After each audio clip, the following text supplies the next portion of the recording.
Hi, I'm Tyler, and I'm going to show you how to do things.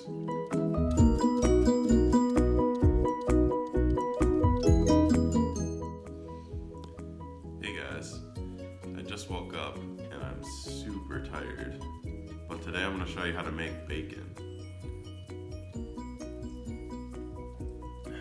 Alright, now the first thing we're going to need is some bacon.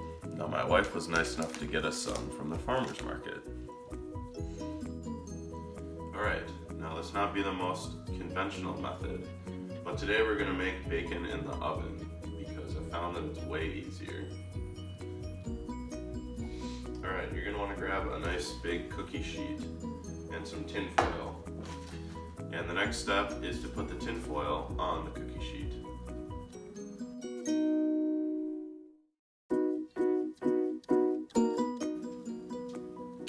There we go, perfect tin foiling.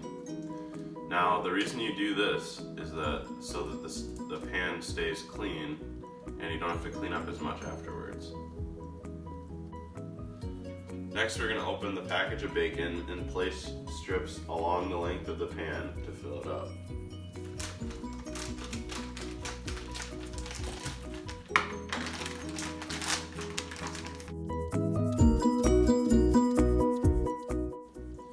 Now the interesting part about this method is that you start with a cold oven.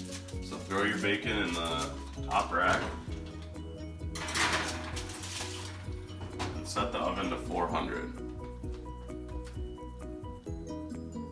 And after 12 to 17 minutes, you're gonna have some nice crispy bacon. I have bacon juice on my hands now, so I should probably go wash them. Now that it's 12 to 17 minutes later, let's check on the bacon and see how it's doing.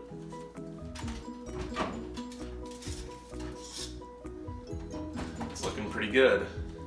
Now this is going to be a little bit different color because this bacon's from the farmer's market.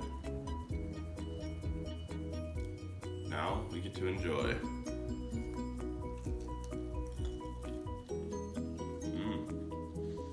I'm Wild Rice Rust. I just showed you how to make bacon. Big shout out to my friend Jordan Paget for the video idea. Make sure you click below to subscribe and comment what you want to see in the next video. Well, see you around.